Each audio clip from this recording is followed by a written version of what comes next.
बहुत बहुत धन्यवाद संचालक महोदय।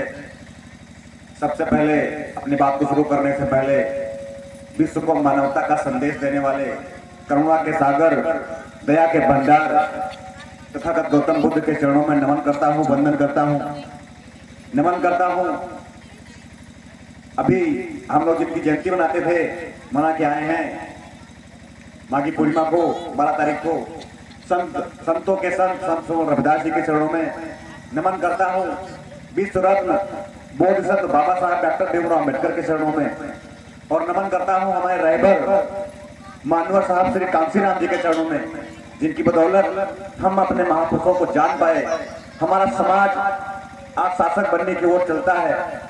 ऐसे महापुरुषों के चरणों में नमन और वंदन। और बहुजन समाज में जन्मे तमाम संत गुरु महापुरुष, जिनकी बदौलत हमारा समाज इस लायक बन पाया कि आज टेंट लगाकर यहाँ पर बुद्ध कथा का आयोजन करता है।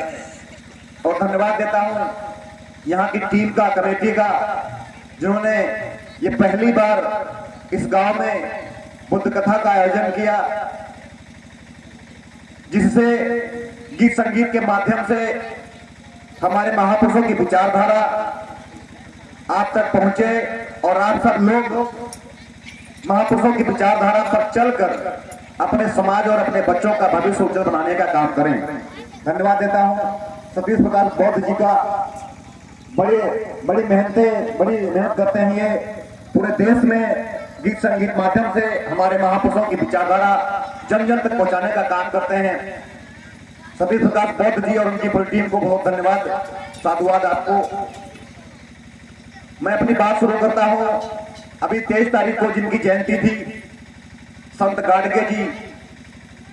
गाडगे जी ने कहा था कि अगर आपको बच्चों को पढ़ाने के लिए पैसे ना हो तो अपने घर की थाली बेच देना, हाथ पर रोटी रखकर खा लेना, लेकिन अपने बच्चों को जरूर पढ़ाना। और माताएं बहनें, हमारी जो माताएं हैं, बच्चों का पहला स्कूल होती हैं। तो सबसे पहले आपसे एक निवेदन है, हम अपने महापुरुषों की जयंती मनाते हैं और हमारे सभी महापुरुषों ने पाखंड के खिलाफ लड़ाई लड़ी है। और आप लोग, हमारी माताएं बहनें पाखंड में ज्यादा पड़ी रहती हैं। तो सबसे पहले अगर आप लोग अपने महापुरुषों को मानती हैं, आप उनके सच्ची अनुयायी हैं, तो सबसे पहले आप लोग पाखंड को छोड़ दें। जब तक आप लोग पाखंड को नहीं छोड़ेंगे तो ऐसे कार्यक्रम रोज करते रहिए। ऐसे कार्यक्रम करके कोई फायदा नहीं होने वाला।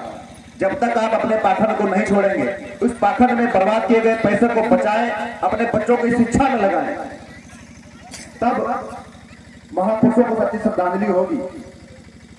बाबा साहब डॉक्टर भीमराव अम्बेडकर ने कहा था कि अधिकार मांगने से नहीं, छीनने से मिलता है। लेकिन अगर आप पढ़ेंगे नहीं, जानेंगे नहीं, आपको अपने अधिकार ही नहीं पता होंगे, तो कौन से अधिकार छीन लेंगे, किससे छीन लेंगे? तो सबसे पहले आप अपने अधिकार जाने। अगर आपको नहीं पता होगा कि संविधान का आर्टिकल 15 आपको कौन सा अधिकार देता है, संविधान का आर्टिकल 16 आपको कौन सा अधिकार देता है, संविधान का आर्टिकल 21 आपको कौन सा अधिकार देता है, तो जब तक आप पढ़ेंगे नहीं, अपने बच्चों को पढ़ाएंगे नहीं, आप अपने अधिकार नहीं जान पाएंगे। अधिकार नहीं जान पाएंगे तो अधिकार छीन नहीं पाएंगे। अभी आप सब लोग अपने बच्चों को प्राइवेट स्कूलों में पढ़ाना चाहते हैं। उसके लिए भारतीय संविधान में आपको प्रावधान दिया गया है आर्टिकल 21A में कि अगर आप अपने बच्चों को प्राइवेट स्कूलों में पढ़ाना चाहते हैं तो सरकार इसकी फीस देगी, आपको फीस देने की आवश्यकता नहीं। जरा हाथ उठाकर बताएंगे लोग कितने लोग जानते थे? ये बात नहीं जानते थे, इसीलिए कि आप लोगों ने पढ़ा, जिन्होंने पढ़ा वो जानते हैं। 2009 में एक एक्ट पास किया गया, RT act 2009, right to education, जिसके तहत आपका बच्चा अगर 3 साल से ऊपर है, 7 साल से कम है, तो उसको मुफ्त में शिक्षा दी जाएगी प्राइवेट स्कूलों में, आपके गांव नजदीक में जो भी स्कूल है। तो अगर आप लोग अपने बच्चों को प्राइवेट स्कूलों में पढ़ाना चाहते हैं तो सबसे पहले अभी 1 तारीख से फॉर्म निकलना शुरू हो जाएगा और 19 तारीख तक फॉर्म भरे जाएंगे, 1 मार्च से 19 मार्च तक। तो आप सभी लोग अपने बच्चों का, जिनका बच्चा 3 साल से ऊपर है और 7 साल से कम है, अपने बच्चों का फॉर्म अपने गांव के निकट प्राइवेट स्कूलों में भरवा दें। उसके लिए बच्चों का आधार कार्ड लगेगा, पिता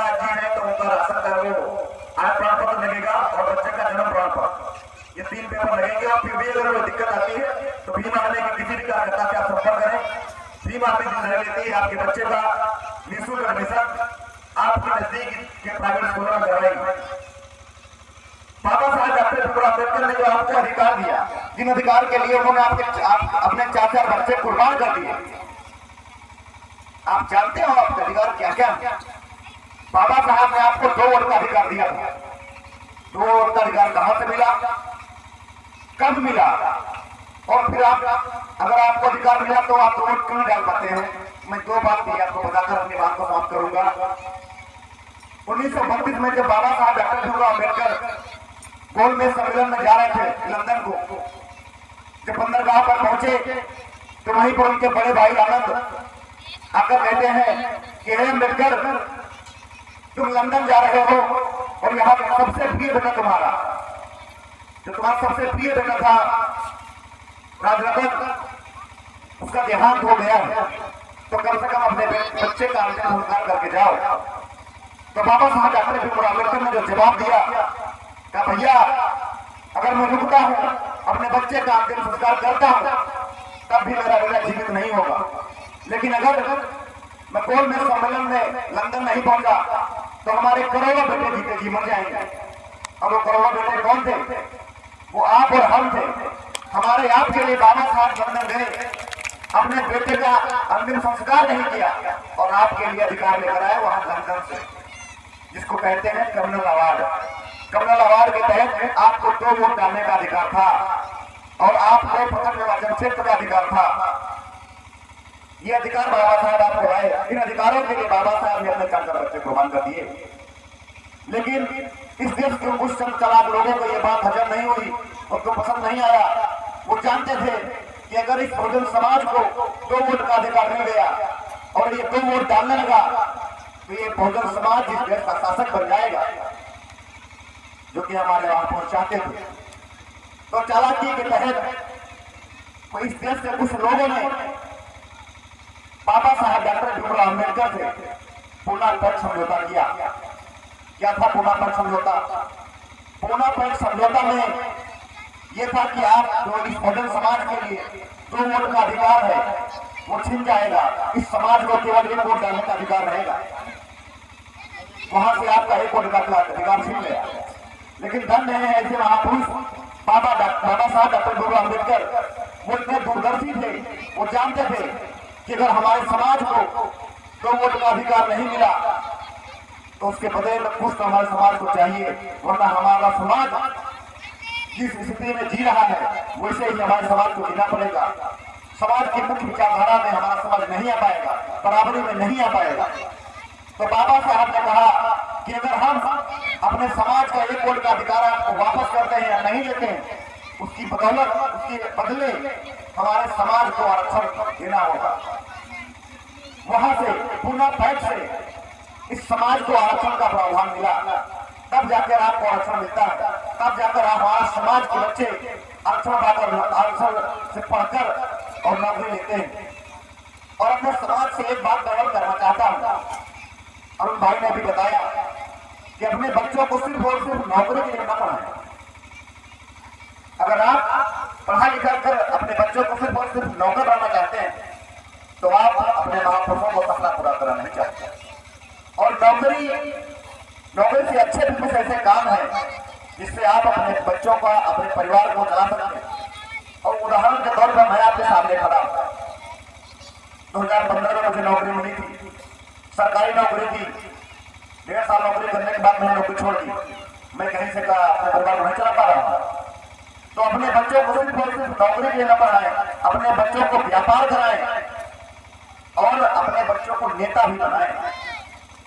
क्योंकि नौकरी करने के बाद अगर आपका बच्चा लेखपाल बन भी जाता है, मास्टर बन भी जाता है, तो वो सिर्फ अपना परिवार चला पाएगा, समाज को कुछ नहीं दे सकता। वो समाज को इज्जत तो जरूर देगा कि इस समाज का बच्चा मास्टर हो गया, इस समाज का बच्चा डीएम हो गया।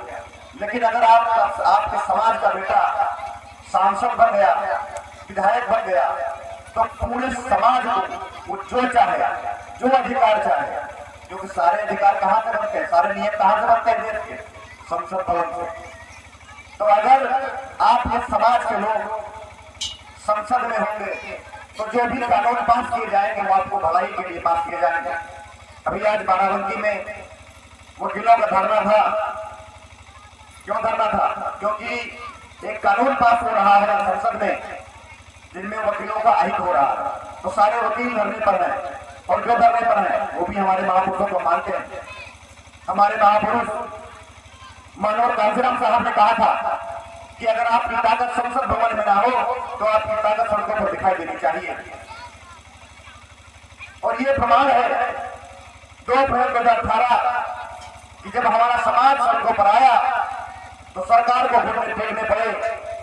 ये प्रमाण है 21 अगस्त 2024 कि जब हमारा समाज सड़कों पर उतरा तो सरकार को घुटने टेकने पड़े और अपने काले कानून वापस लेने पड़े। तो सभी लोग आज इस कार्यक्रम में संकल्प लेके जाए कि अपने बच्चों को अच्छी से अच्छी शिक्षा देंगे, किताबी शिक्षा के साथ साथ सामाजिक ज्ञान भी देंगे। जब तक आप अपने बच्चों को सामाजिक ज्ञान नहीं देंगे तो आपका बच्चा पढ़ लिख कर नौकरी कर लेगा और नौकरी करने के बाद फिर वही 11 हाथ 12 हाथ वाली के मंदिर में जाएगा, लड्डू चढ़ाएगा और कहेगा इनकी कृपा से हमको नौकरी मिली। मैं पूछना चाहता हूं समाज के ऐसे लोगों से कि इस देश में जब भारतीय संविधान लागू नहीं था उस समय ये 12 हाथ 13 हाथ वाले कहा गए थे। जब हमारे समाज के पढ़ने का अधिकार नहीं था तब हमारे समाज को नौकरी क्यों नहीं मिल रही थी? तब इन भगवानों की कृपा हमारे समाज पर क्यों नहीं हो रही थी? आज अगर हमारा समाज डॉक्टर इंजीनियर बैरिस्टर बन रहा है तो सिर्फ और सिर्फ संविधान की बदौलत, संविधान में दिए गए अधिकारों की बदौलत। तो आप सभी लोग अपने घर में एक संविधान की पुस्तक रखें, खुद पढ़ें और अपने बच्चों को पढ़ाएं ताकि आपके बच्चे अपने महापुरुषों का बलिदान जान सकें, त्याग जान सकें, आपके अधिकार क्या है वो जान सकें। मैं 2 लाइनों के साथ में अपनी बात को खत्म करूंगा कि इस तरह हौसले आजमाया कीजिए, इस तरह हौसले आजमाया कीजिए, मुश्किलें देखकर मुस्कुराया कीजिए, 2 निवाले भले ही कम खाया कीजिए, अपने बच्चों को लेकर पढ़ाया कीजिए, अपने बच्चों को लेकर पढ़ाया कीजिए। आप लोगों ने हमारी बात को सुना, बहुत बहुत धन्यवाद सभी साथियों को। जय भीम, जय भारत, जय संविधान, जय विज्ञान।